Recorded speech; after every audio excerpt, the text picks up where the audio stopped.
I needed to do it. I told everybody my story, and I told it over and over and over again. And then when I got out of the hospital, I went to pretty much anybody asked. I never said no, and talked about the shooting and talked about it. And to this day, I've never had a nightmare about it. Now I could go back and look at what we did on new tactics and say, hey, we probably could have done some things different. We probably could have. But I've always judged it on the tactics that I've known at the time. And I've been okay with it. I've been okay with how we handled it. And even though, it was horrible, if someone wants to ambush you, there's not much you can do about it. There really isn't. And there was a lot of little things I did. There was a point where we couldn't make contact and we're all standing in front of the house, and they're like, well, what do we do now? I'm like, well, let's not stand in front of the house and find out. Simple tactics like that added up to probably saving lives, but you didn't know at that time. I think a lot of people ask me in my career, they're like, hey, how do you go to these calls and not worry if you're going to die, right? I always thought back to my faith and said, however my outcome is, whether I'm 90, 100, a year from now, a month from now, I can't control my outcome. I can do the best of my abilities and stand aside from the door, not in front of the door, etc. But ultimately, God's given grace is the one that's going to choose when I go that day. And I think that's the best response, because I never felt scared on searching houses and stuff like that. I felt nervous on stuff a lot of times, but never once was I worried that was going to happen, just because I can't control the outcome on that. And sometimes I can get very introspective, but I wanted the challenge after when I got back on the road of clearing I was wondering, how am I going to do clearing a staircase? Am I going to, and I would be lying to you if I said I wasn't ever afraid on duty. I'm afraid, but you work through that. Right. Like you know what your purpose is, and you work through that.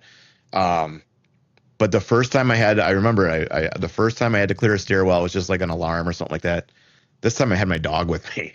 So my dog went up the stairs, didn't alert on anything. I'm like, that was a good one to get it out of the way. Right. And then after that, you're like, okay, I'm good. But I always wanted to prove to myself that I could do it, because I did not want to live my life in fear. Right. Like, so that was kind of the topic of telling people, right? Yeah. Mm-hmm. That's a mindset though. And I've learned through because I'm old, not everybody quite has that. Like, you have to like build yourself to it. Like, you have to be willing to challenge yourself and be vulnerable. Say, hey, yeah, like I'm feeling a little afraid here, but I know what's right. I need to work through this. Right. What's the best thing and the worst thing to come out of that scenario for you? Of the shooting? Right. Well, the worst thing was obviously Craig's death. But like personally, I mean, I still have some sort of issues, with my shoulder here and there, but it's not that bad. But it was obviously Craig's death. The best thing is a friendship that was formed, and I wouldn't give it up for anything. So on the police unity tour, I met Craig's best friend, and I didn't really hang out with Craig as a coworker. I didn't. He has a second shift officer. He just got to night shift, so I didn't even know him that well. And it was just because he was new to night shift or whatever. This is March. He had like 3 months. I didn't really get to know him that well yet. And so on the police unity tour, I met his best friend, Kevin Hansen. And I talked to Kevin, and he's like into like everything that I'm into. Like, we're into like Marvel movies, we're into like Star Wars. He's got 2 daughters similar age than me. He likes to have a Yingling or 2. And we started hanging out. Our family started hanging out. Right. And I got to know Craig very well through Kevin. And my feelings, like talking with him, my initial feelings are exactly how he felt initially with his experiences with Craig. And so I think had I gotten to know with him, I would have been just like Kevin and been, friends with him, because it's just been a great relationship that would have never happened if this horrible thing is. Kevin's a Cubs fan and a Bears fan.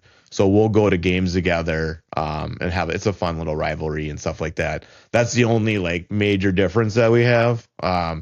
Because Craig's was a Cubs fan, but it was okay back then.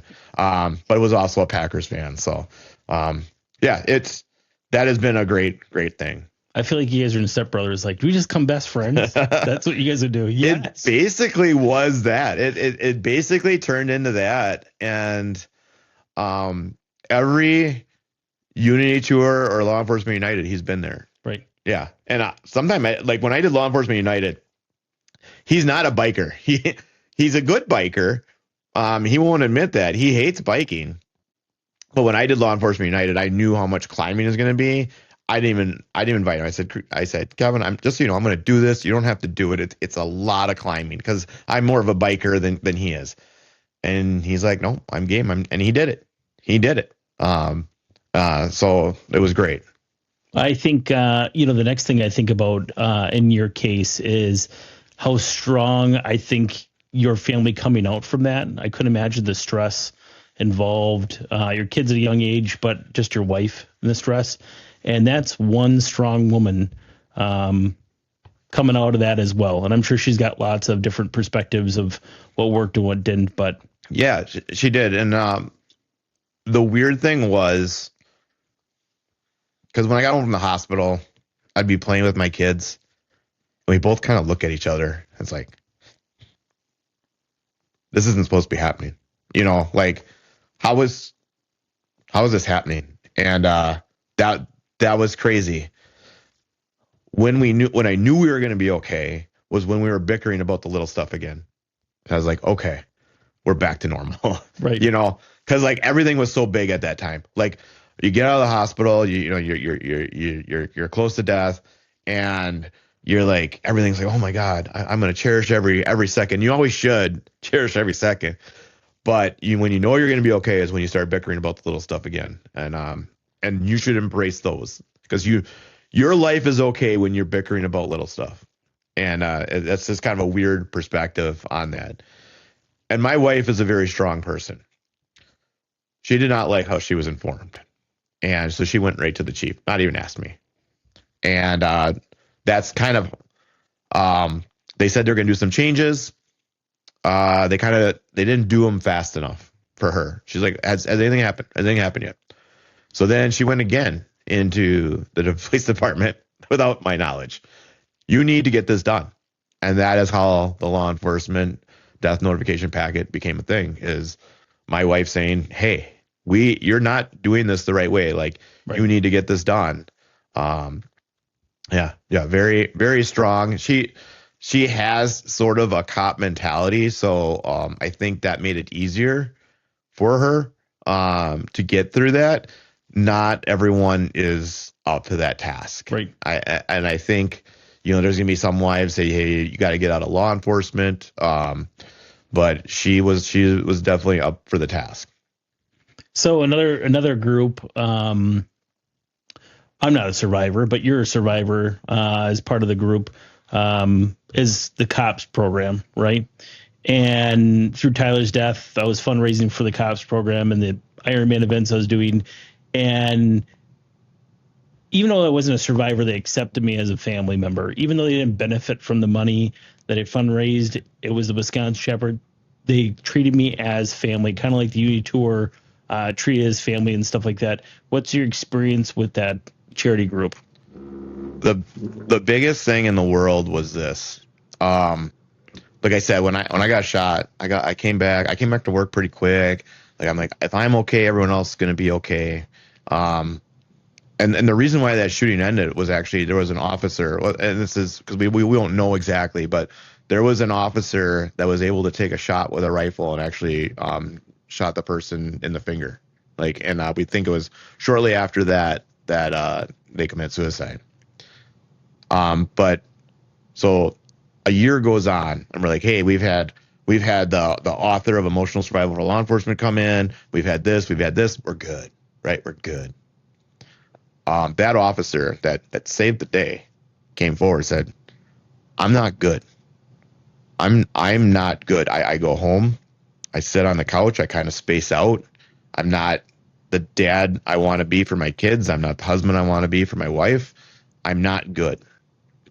And all it took was that one person to come through. All of a sudden, there's 6 more officers. I'm not good either. And so our department, which was good, they responded. They said, well, what can we do? And they sent them on the COPS organization. They do a co-workers retreat. And it helped. They did some post-traumatic stress, like light therapy. They've explained it to me, and it sounds weird, but whatever they did, it worked. And it helped, or whatever you want to say. And it was those officers were able to get back into work with these things that they've been struggling with. So that was my first COPS impression or meeting, and I met. We started doing. They did a retreat every year in November in Wisconsin, and we got invited to that. And we're like, hey, let's go check that out. And that's where I kind of met that family. That's where I met this weird guy that wears scarves. It's really odd, dude. He wore reflective glasses and scarves, and I didn't know what to think about him. I had reflective glasses, really? Yeah, like when you did your runs, you always had like those cop glasses. You know, you know what I'm saying? The aviators. Yeah, the aviators. That was intentional. Yeah, so aviators and the scarf. And I'm like, okay. I mean, I was totally in. I was like, hey, I love this that you're doing these like distance things and you're for a good cause and stuff. But the scars were a little excessive, I thought. And so you kind of get these preconceived notions about someone like this guy might be kind of like stuck up or something. I don't know. And then I met you and I was like, that is not who I expected him to be. Weird guy. Yeah, he's just a weirdo. Yeah, that's great. But I saw all the good they were doing. And you meet all the survivor families, and you see all the things that they were doing. We are lucky in Wisconsin. We actually host a COPS kids camp for the children all over the United States. For officers that died in the line of duty, we host a camp in Wisconsin. And I was able to help out one time on that. But I just saw that the money that COPS raises goes right back into the families. Like, there's a direct result. Like, it is a very high rated charity, and it's like you can just tell the money just goes in the right spots. So that is why I wanted to do the Law Enforcement United. And there are different rides for Law Enforcement United. There are like easier rides, right? But I wanted to do this hard one because there was another group out of Wisconsin. They're very Madison based that were doing them. So I'm like, I didn't want to just like learn on my own. I wanted to kind of just go with the group. And of course they did the hard ride. So I ended up doing the hard ride. So, I think the number one thing I realized with COPS is they truly, that group and organization, and there's chapters throughout the country. I mean, if you live in California, there's chapters there. I met a guy from the Illinois chapter yesterday. They don't forget, right?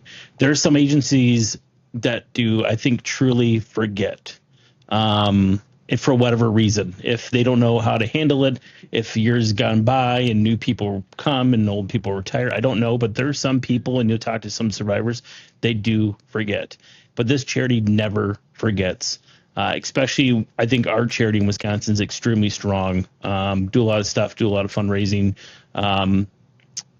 Extremely strong in what they do compared to some other chapters, and I think we are lucky with that for Wisconsin. Yeah, definitely. Always been there and always treat and I'm not a touchy feely person, so they hug a lot. They hug a lot. Uni tour hugs a lot too. I prefer that the Irish Evan hugs a lot. Yeah. Oh yeah. I have a picture of the Uni tour that says free hugs. Maybe that's where it came from. Yes. I made the cardboard up and says I free remember hugs, that. Yes. and then had some steps to it. I am not a hugger so much, so I prefer the Irish goodbye. It just he was here and now he's gone. Yep, he's gone. What's some great advice for new cops as someone who helps employ new ones? Great ideas and concepts we talked about earlier. What's great advice for new cops?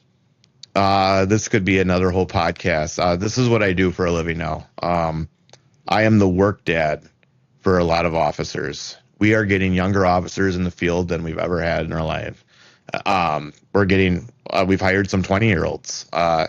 They do not have the life experience. Right. I'm not saying they can't be good law enforcement officers, but they haven't had to, some of them haven't had to do their own laundry, Right.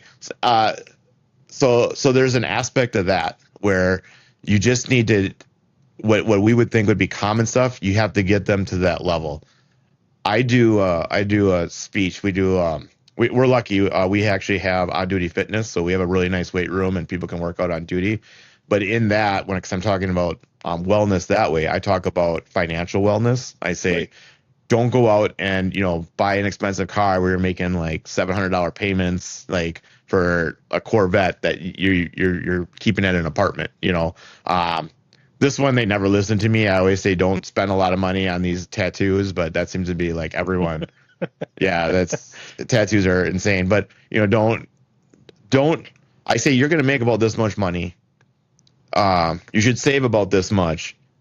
And I'm not a financial expert, but like, just get used to this. Don't Right. live outside your means, because a lot of officers that we know that have been dealing with things like depression, it's the relationship and it's financial. Right. Those are the two big things, and that's not even law enforcement. That's like everybody. So you don't want to get them on that path. I think we have had a lot of really good new officers, and we've had some that just need a lot of work. And we, as the old salty veterans, we can't give up on them. I found that some that like I think that I kind of would discard them. Like I am guilty of throwing people away sometimes when they discourage me, and I realize that, so I need to change that, because when I do that, when I don't throw people away and I keep on making attempts, I've been pleased almost every single time. And it's a hard concept that, because cops are really easy to do that. Like, that person's dead to me.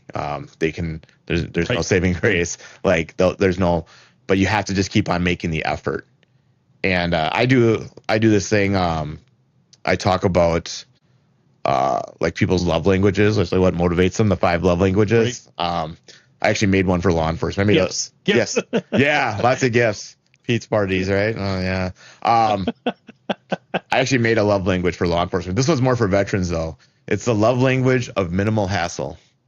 So basically, there's a lot of officers that are motivated by doing just enough so they won't be hassled. So I'm like, okay, well, that's fine. We just will set your expectation here. And if you do that, like if Izzy, your love language is minimal hassle, and I tell you to do 7 traffic stops, how many traffic stops are you gonna do? 7. That's Let's right. make it 10. Right. And we'll be out and everyone's happy then. But if I don't set that expectation for you, how many traffic stops are you gonna do? 0.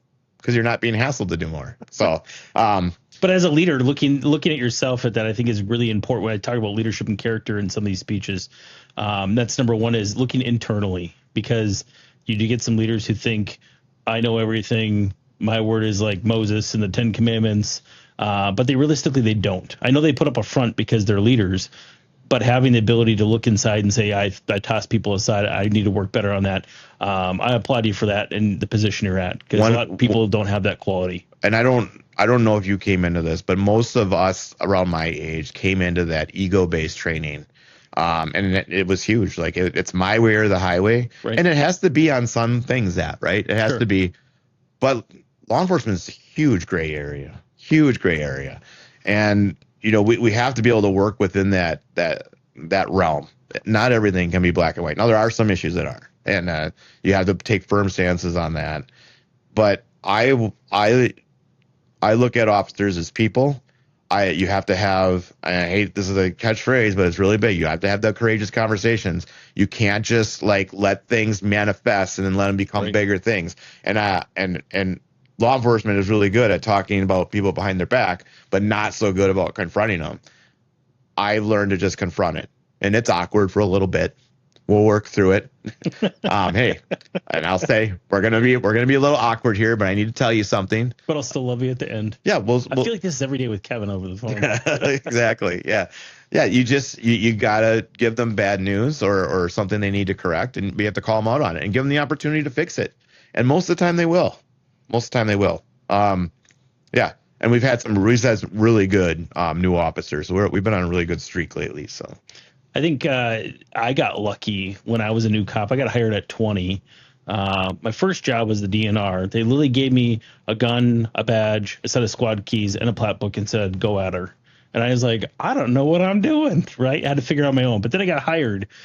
And a guy named Gio Krasinski, grumpy guy, double knee replacement. When you talk to people, he used to go in houses and swear sometimes. And every time he did, I'm kind of like, well, we're going to get in trouble. There's going to be a complaint. But he did it at the right moments. Like, he never did it at the wrong moments. And he just knew how to talk to people. So I learned from that, not swearing at people, but when the right moment is, right? I got lucky because a lot of new people, I think, don't know how to talk to people for a little bit.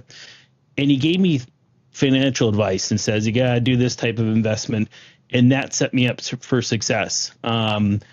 And they also gave me 3 golden rules. And I laugh at this to this day because people are like, I don't necessarily agree with it. But back in the day, this is the 3 golden rules they gave you. And it was socially acceptable. 1, don't piss in gravel because it'll splash on your boots. And they said you better have your fucking boots shined every single day because you're going to look good and you better look good. And looking back, I'm kind of looking at these new people or even veterans having worn out belts that look nasty, shirts that don't match anymore. And you're just like, gosh, you make us look bad, right? But people pick up on that as well. They just think you're slummy on calls and they can do one over on you, right? And I look back and that's where I kind of connected the dots a little bit on don't piss in gravel. I also learned don't piss in gravel because usually a construction site and they all have cameras. And I'm pretty sure I'm on numerous cameras. They do make bathrooms for that. Well, when you have 52 square miles, you just find a spot. I don't know. So a lot of the younger officers too are lacking some of the basic communication needs as far as just talking to people because they're used to texting and stuff like that. Right. So what I did is I rewrote our professional communications session. And it's almost more like a speech class now, which is great. So first thing I do is they have to do a 2-minute speech on anything. I just want to hear them talk. Like, can you just talk? That's a skill in law enforcement. In front of people. Yeah. So we have a group. They have to talk in front of them. And then what I do is I have a whole thing on small talk. Like, small talk is important. So I give them like things like, the weather. I always talk about people's clothing, like, is a billboard for them. Like, you can always like, oh, what's with those shoes, man? Do you like those shoes? Are they comfortable shoes? Small talk. Yeah. Small talk. Sports in Wisconsin. Pick up anything you can. Yeah. And so they'll have to do that. So they do an exercise. They get up and they have to do small talk. And it's important because when you're on that, you're on a domestic and you're talking to one of the people or just trying to keep them busy or whatever, or you're trying to make people feel uncomfortable and just staring at them awkwardly doesn't cut it. Well, it does intensify the call. Exactly. Yeah. So if you're able to like show that you're a human being that can engage in dialogue, that helps open up the flow of information and stuff like that. So I feel like we're hitting that where we need to. I remember when I used to be a field trainer, and I'm in charge of the field training unit now, which I love. I had one person that had trouble doing that, trouble small talk. And that's when the small talk thing started to manifest. Like, it wasn't a formal training for me, but I'd be like, hey, you can talk about this. We had a apartment complex where, there was a lot of different people that went to this apartment complex and they would all like smoke in this little shelter. So I pulled my squad car up. I said, you're going to go talk to those people for 5 minutes. I don't care what you're talking about. You're going to talk for 5 minutes. And when you're done, I'm not going to be there. I'm going to honk the horn and then you can come back. So they did it. That's great. And that's an important skill. Dive in. Yes. You gotta be able to talk to people. And that's, I think the youth today learn those kind of examples. Yeah, I think it's a skill learned. I always picked up on something in their house to small talk. Something I felt like was important. Like, some guy's got trim off his door and you can tell he's working on. Be like, oh man, I do use the carpenter. No matter what it is, to keep their mind off of it. But yeah, the awkward stance. I even sometimes made fun of myself. Like, Oh yeah. I don't know why I'm here, man. I'm just here because I'm ugly and they don't really care. I'm just the last guy they asked to bring these. Like, people enjoyed that more. I was Right. like, yeah, you're right. You do, that just was something fun I had. But even, I remember one time there was a house. It was two veterans, me and another guy, and two brand new cops. And this mom and dad did drugs, and they used to pass out, and their little kids ran in the middle of the street in their diapers. And we're waiting for social services to get there. This is where you small talk, right? Because Yeah. they know or have a inkling what's going on, and it's the most volatile situation where they know their kids are possibly getting taken away, and you want to small talk to the extreme on that case, right? And we talked earlier about when to talk and when not to talk, or how to swear to people, like if there's a moment for it that's appropriate or not. And the two new people just started just reaming into this mom and dad. And me and the veteran just sat there and we're like, we're just going to see how this pans out. We got four guys here. We'll be perfectly fine. We're going to see how this pans out, right? Luckily, they didn't end up fighting with us, but they were getting pretty heated where we had to step in and say, okay, enough of this. This is the way it is. That was also a case where the twins ran, and I had twins, and the new cops were looking around the room going, this is crazy, like how they're running around. Like, this is minor, man. My house is 10 times this, So trying to relate that way with them on there. So the second rule was don't shit where you eat. Meaning don't date dispatchers. I ruined both of those rules, by the way. Yeah. And it cost me a lot. But looking back, cops are horrible at building relationships, I think, because of trauma as well. They push the most people they love away because they just don't know what else to do. I think the shift work is a big deal too. Oh, so huge. you nurses and dispatchers and other cops, you have to be in that lifestyle to understand it a lot. And so trying to like form a relationship with someone that's a normie that works those normal shifts, it can be quite difficult. Well, it was about building. When looking back, I'm like, okay, it's about making sense. It's about building positive relationships, because you got to have some type of positive relationship, even outside of work. Like, obviously, Kevin, I can call him. I'd be like, Kevin, what do you think? And he'll literally tell me, you're an idiot, right? I need that relationship. Everyone needs that relationship. But at the same time, I'll call him and be like, I love you, before I hang up the phone. And now he's just conditioned to be like, I love you too, and hangs up. I think it's important I think it's really important to have law enforcement friends. I also think it's very important to have non-law enforcement friends. So you can just check out. Like, when you have law enforcement friends, all you're talking about is work. And then so you go to work, and then you talk about work, and then you go to work. And I don't think that's you got to have something else. I luckily have a really nice neighborhood. So like I have other people that are not in law enforcement that I can talk about, and we talk about sports and like a normal person would talk about. Yeah. Like a normal person would talk about.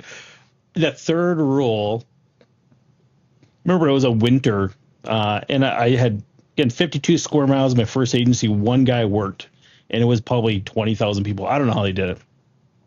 I was probably like 8 car crashes deep, just south of Green Bay. So you can imagine the gauntlet of farm field to farm field and blizzard. You just wait for car crashes. That's all you do. And I was 8 cars deep, and the person who was training me goes, we're going to run some traffic. And I said, I'm 8 cars deep. And he just started yelling at me. And he goes, this is the third rule I'm going to give you. Your opinion doesn't matter until you got ears on. So do as much as possible. Now you get the generation, being a supervisor, you probably know, it drove me wild. The new generation of cops would just sit there in a parking lot and wait for the calls. Yeah. Like wait till they're dispatched. My generation, it's like you grab. You grab as much as you can on that screen and handle as much as you can. Now it's I want to do as little as possible until I'm told. And I got a lot of experience quick by learning that. Like just grab, go, and learning how each call I can handle more talking, how to handle people better. That was the third golden rule. I actually I didn't really get picked on by my agency. Actually, I got applauded by the veterans for this.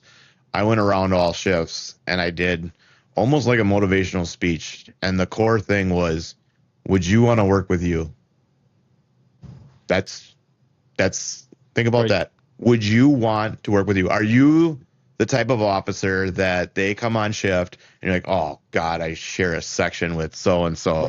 oh my God, they're going to take only their calls. Yep.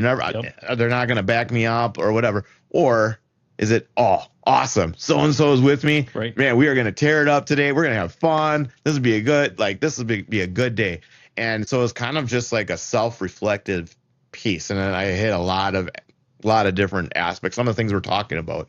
But I thought that was really profound. I actually had that in my office. Would you want to work with you? And simple as that. It's kind of like the golden rule, right? Like, So the answer is, would you work with yourself? yeah. Would you want to work with yourself?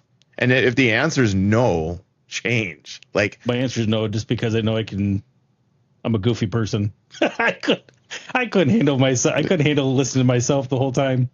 It's not the call handling and doing your thing, but mine is I goof around too much. I think it's okay to be different. I think I would want to work with myself. And I hope other people felt that way. I was very big into backing up, like when needed. Right. And we, just like I worked nights for 11 years, we had slow nights. So even if stuff wasn't like of a high level, I would still kind of roll that way. Like, and I just felt like we were part of a group. We had a big group that played softball together. Like, I just felt there was more of like just that family on night shift. And now they might still have it, but it's just smaller groups, and it's a little bit different. A lot of them will play video games, so they're not like hanging out, even though they're hanging out online. Yeah, no, I had a powerhouse on the second shift.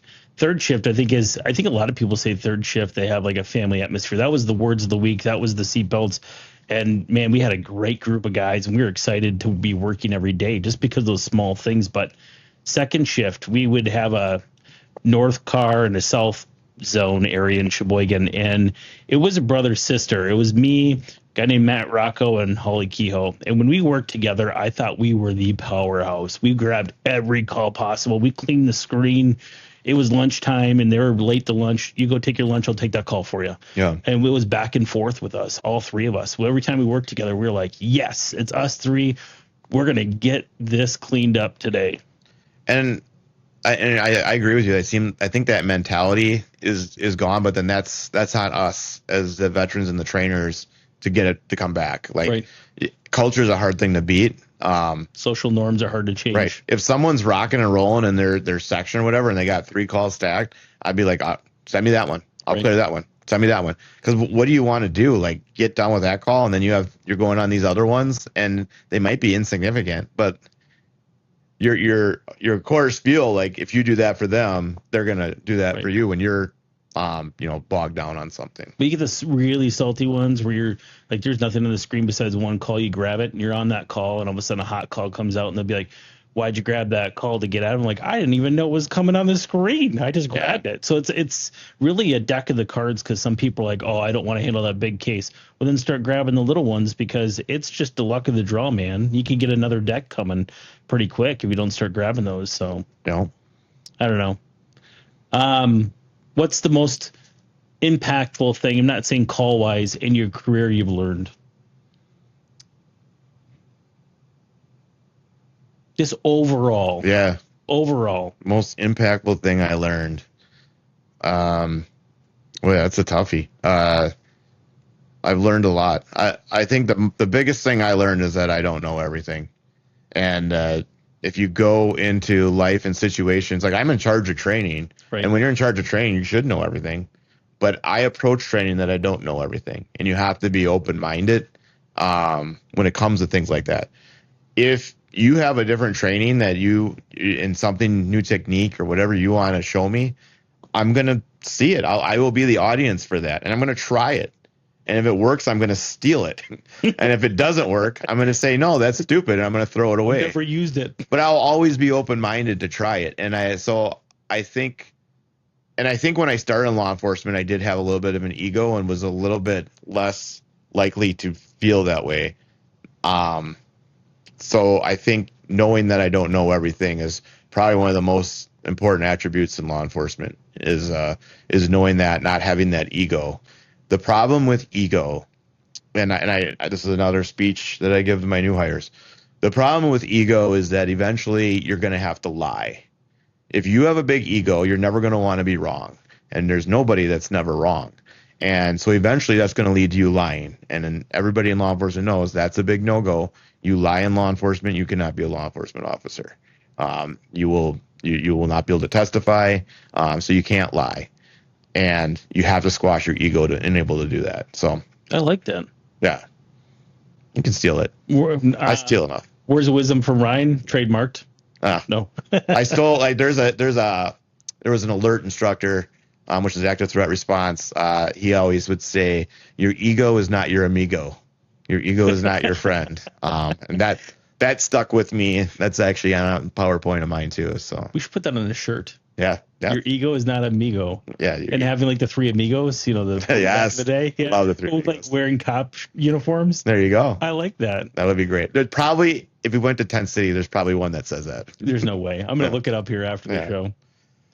Well, Ryan, thanks for joining the law enforcement workshop. Appreciate you opening about your story. Hopefully it'll help out some new hires or rookies willing to jump into law enforcement. I feel like you, just knowing you'd have a great way of ending this podcast, like a saying, like a cop saying. Oh, what is the saying other than your ego is no amigo? I'm giving you a couple. Would you want to work with you? Your ego is. There's so many I say a lot. It's a really good one. It's like cops walking like that guy had it hard, and he got like I don't know, hit with a rock or something. A good quote that I like because we're getting smarter in law enforcement as far as tactics are concerned. So I stole this from somebody, so this isn't me. But it's a dangerous job, but it doesn't mean you have to do it dangerously. Which means use your tools, tactics. Like there's only hostages and civilians are in under stress or whatever are going to be assaulted. That's the only reason to go into places, right? Otherwise, have them come out to you. We've got drones, canines, gas, less lethal impact munitions, tasers. Like, we have all these tools now. Like, it's a dangerous job. You don't have to do it dangerously. I mean, there's always going to be inherent risk, but be as safe as you can doing it. I like that.